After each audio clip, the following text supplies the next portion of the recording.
শীতের অবস্থাটা এখন এমন যেন ওই ধরা দেব বলেও আর ধরা দিচ্ছে না, শুধু পালাই পালাই করছে।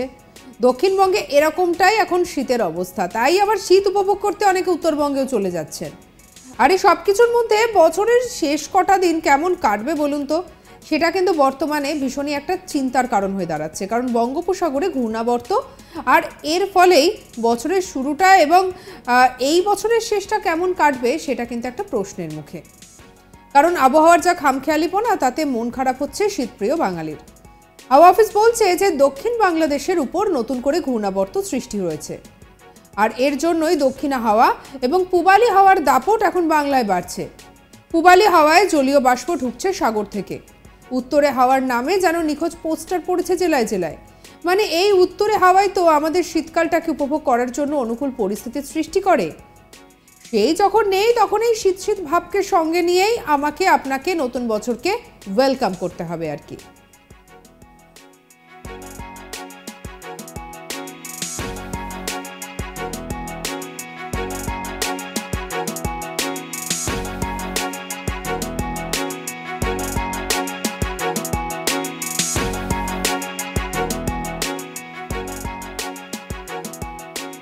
হাওয়া অফিস তো আরও বলছে যে আকাশ থাকবে আংশিক মেঘলা, আর এই আংশিক মেঘলা আকাশ শীতকে সব দিক থেকে বাধা দেয়।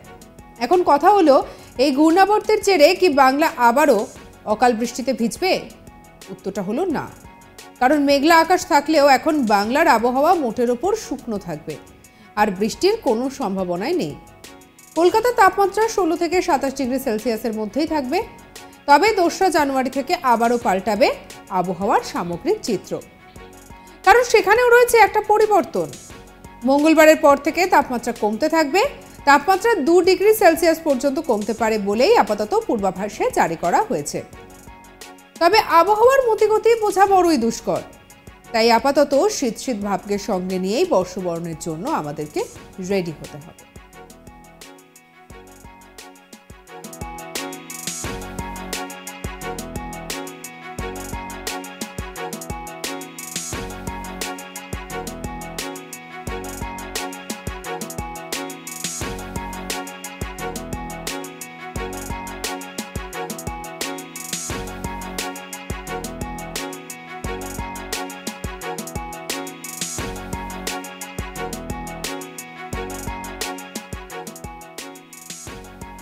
আবহাওয়া দপ্তরের অধিকর্তা গণেশ কুমার দাস কি বলছেন সেটা শোনাবো আপনাদের। এই মুহূর্তে আমাদের রিজনে যে মেন ওয়েদার অ্যাক্টিভিটি রয়েছে সেইটা হচ্ছে যে বাংলাদেশে একটা ঘূর্ণাবর্ত রয়েছে। এই ঘূর্ণাবর্তের জন্য আমাদের রিজনে কিন্তু গোটা ইস্টার্ন ইন্ডিয়াতে উইন্ডগুলো কিন্তু সাউদার্লি থেকে ইস্টার্লি পর্যন্ত অনেকটাই আছে। ফলে ময়েশ্চার আমাদের রিজনে কিছু না কিছু ঢুকছে। নর্থ ওয়েস্টার্লি উইন্ড অনেকটা কিন্তু কমে গেছে, অলমোস্ট নাই। যদি এই পিকচারটা দেখেন, বেসিক্যালি উইন্ডগুলো হচ্ছে নর্দার্লি, নর্থ ইস্টার্লি। ফলে আগামী 4 থেকে 5 দিন অ্যাটমসফিয়ার কিন্তু স্টেবল থাকবে। স্টেবল ইন দি সেন্স যে মিনিমাম টেম্পারেচার ম্যাক্সিমাম টেম্পারেচার খুব একটা কিন্তু চেঞ্জ হবে না। আমরা কলকাতাতে বিশেষ করে এক্সপেক্ট করছি যে 17 ডিগ্রি মিনিমাম আর ম্যাক্সিমাম ওই 26 থেকে 27 ডিগ্রির কাছাকাছি কিন্তু থাকবে আগামী 4 দিন এক্সপেক্টেড। 31 অবধি 17, 2 তারিখ থেকে চান্সেস রয়েছে যে হয়তো তাপমাত্রা মিনিমাম টেম্পারেচার গ্র্যাজুয়ালি হয়তো একটু নামার টেন্ডেন্সি থাকবে। 4 তারিখ 5 তারিখ পর্যন্ত হয়তো আবার 15 নিচে যাওয়ার একটা টেন্ডেন্সি থাকে, কিন্তু বৃষ্টির কোনো চান্স নাই। বোথ নর্থ বেঙ্গল আর সাউথ বেঙ্গলে ওয়েদার কিন্তু ড্রাই থাকবে। আদারওয়াইজ আমরা যদি বলতে পারি যে উইন্টার কিন্তু প্লেজেন্ট থাকবে এখন কয়েকদিন, যা কি শীত এই বছরে আর চান্সেস নাই।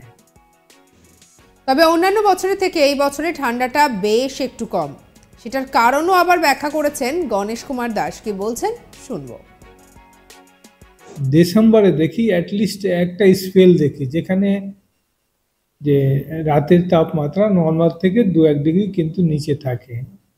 তবে একটা স্পেল কিন্তু আমরা অলরেডি দেখি, আমরা গোটা উইন্টারে কিভাবে দেখি, 2টো বা 3টে স্পেল থাকে ভালো, যেখানে তাপমাত্রা নর্মাল থেকে অনেকটা নিচে চলে যায়। একটা আমরা ডিসেম্বরে দেখলাম, জানুয়ারি গোটাটাই কিন্তু আমাদের কাছে এখনো রয়েছে এক্সপেক্টেড, যেটা বলছি যে তাপমাত্রা কিন্তু ফল করার টেন্ডেন্সি থাকবে 2nd অফ জানুয়ারি থেকে, হয়তো স্পেল আসতে পারে। কিন্তু আমাদের শীত এরকমই হয়, কন্টিনিউয়াসলি থাকে না, একবার নর্মাল থেকে নিচে যায় আবার উঠে যায়। এখন হচ্ছে যে ওয়ার্মার ফেস রয়েছে, কুলার ফেসটা কিন্তু অলরেডি আমরা গত সপ্তাহে যেটা দেখলাম শেষ হয়েছে। হোপফুলি দুটো দুটো স্পেল কিন্তু আমরা আরো উইন্টারে কিন্তু দেখব।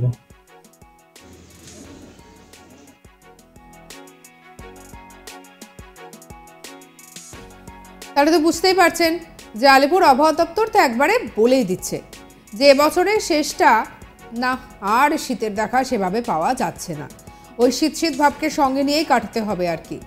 আর এই শীতের খোঁজেই তো মানুষ এখন দক্ষিণবঙ্গ ছেড়ে উত্তরবঙ্গের দিকে পালাই পালাই করছে, সুযোগ পেলেই বিভিন্ন জায়গায় গিয়ে ঢু মেরে আসছে। কারণ যে অবস্থা আবহাওয়ার, এই অবস্থাতে দাঁড়িয়ে বছরের শেষ কটা দিন যদি মনে করে থাকেন যে জমিয়ে পিকনিক করবেন কিংবা কোথাও ঘুরতে যাবেন কিংবা এই শীতের একটা মিষ্টি রোদ গায়ে মেখে একটু এদিক ওদিক যাবেন, সেটা কিন্তু হচ্ছে না। কারণ দুপুরবেলা যদি বাইরে বেরোন তাহলে বুঝতেই পারবেন সোয়েটার কিন্তু গায়ে রাখাটা বেশ চাপের হয়ে দাঁড়াচ্ছে, আর যথেষ্ট পরিমাণে একটা রোদের দাপটও দেখা যাচ্ছে। তাই এটা ডিসেম্বরের ঠান্ডা নাকি ওই ফেব্রুয়ারির শেষ কিংবা মার্চের গরম পড়ার মুখটা, সেটা বোঝাটা সত্যি বলতে গেলে বড্ড দায় হয়ে দাঁড়িয়েছে। তবে এই সমস্ত কিছুর মধ্যেও নতুন বছরকে তো সুন্দর করে বরণ করতেই হবে।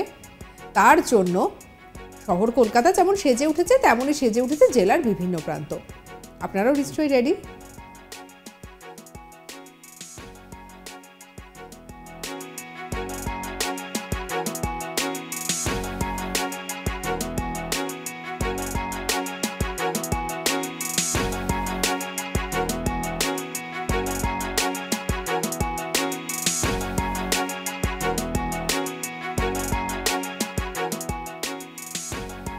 তবে এর মধ্যে কোনো কোনো দিন আরও একটা বিষয় কিন্তু ভীষণভাবে লক্ষ্য করা যাচ্ছিল, যে সকালের দিকই একটা ঘন একটা কুয়াশার চাদরে ঢেকে থাকছিল শহর কলকাতা সহ অন্যান্য জায়গাগুলো। আবার যদি আমরা সামগ্রিকভাবে দেখি গোটা দেশের অবস্থা, তাহলেও কিন্তু এই ঘন কুয়াশার দাপটের কথা অনেক জায়গা থেকেই শোনা গিয়েছে। যদিও আজকে সকালে সেরকমভাবে খুব একটা ঘন কুয়াশার দাপট দেখা যায়নি, মূলত আকাশ পরিষ্কার রয়েছে, মেঘমুক্ত আকাশ, আর এরই পাশাপাশি ওই যে শীত একেবারে যেন টাটা বাই বাই করে দিয়েছে। সঙ্গে রাখুন আজ তাক বাংলাকে অন্যান্য খবরের জন্য, লাইক করুন, শেয়ার করুন, সাবস্ক্রাইব করুন আজ তাক বাংলার ইউটিউব চ্যানেলকে। আমরা এখন রয়েছি হোয়াটসঅ্যাপেও, তাই ফলো করে নিতে ভুলবেন না।